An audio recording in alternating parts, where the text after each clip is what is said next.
Okay, so creating a drawing, we have a couple of options. I'm going to go to the default drawing, and this will come up and ask us for a sheet size.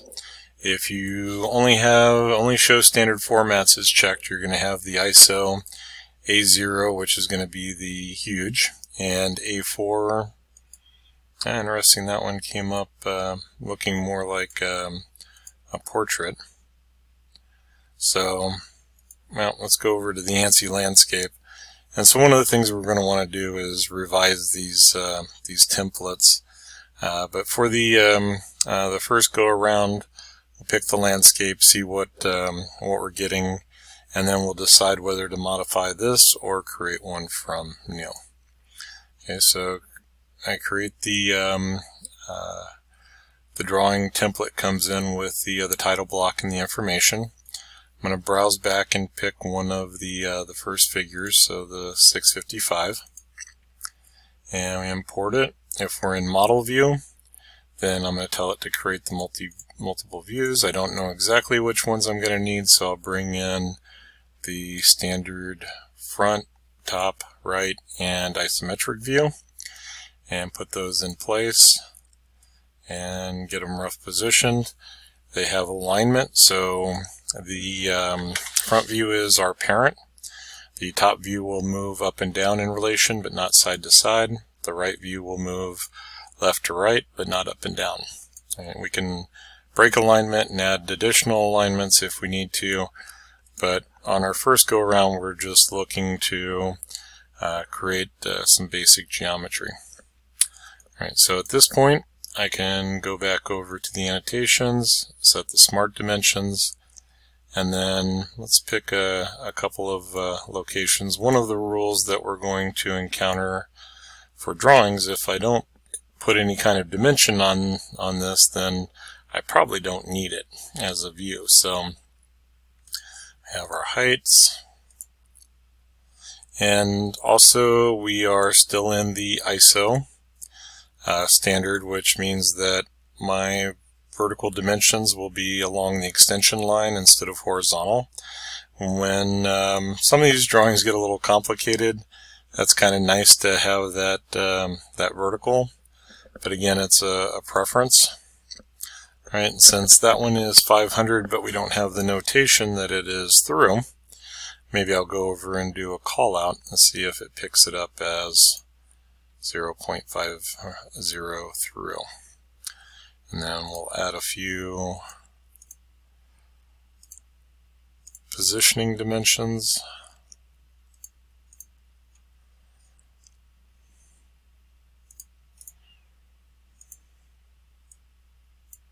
Alright, and the pink that keeps showing up is the view, and so it's being selected and applied in that view.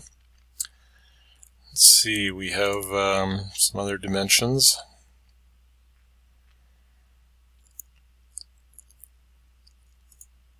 So the 0.14,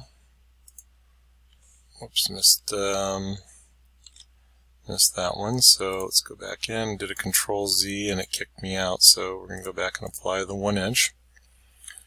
Alright, so some of the other dimensions, and depending on how we want the stack up of tolerances, how we're going to control this, we're going to need a few additional dimensions. So if I pull these up, now there comes a point where adding a dimension just to keep that one view, that's not really helping me. So I believe if I hold down the control button, I can drag out of that view into this view, and we'll move that one over, and could possibly clean up by bringing over the 1.12. That helps a little bit.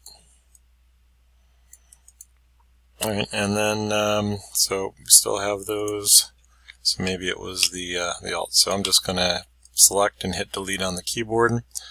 That'll clean those out. Alright, so if I take that one and change it to the 1 inch, then maybe a little more readable from that view.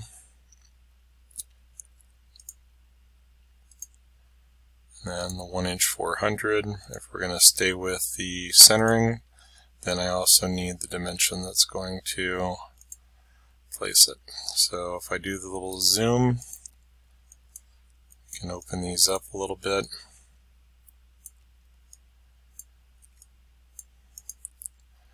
Right, and then the dimension for the back of the notch, put in somewhere in there.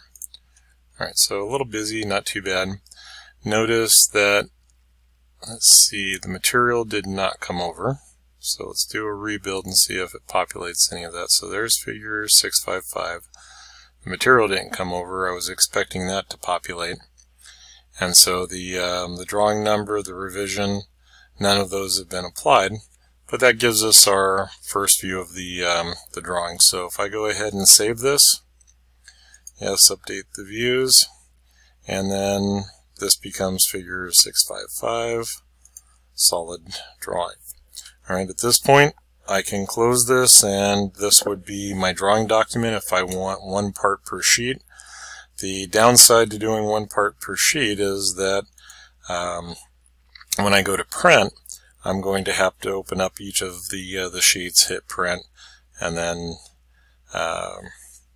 spit it out to the printer and go again. If I make this a drawing package, which is going to be a little more useful in the way of sub-assemblies or parts that are related together, I can get a little more functionality of opening up one document and having access to all that print. So that's what we're going to do with the rest of the views.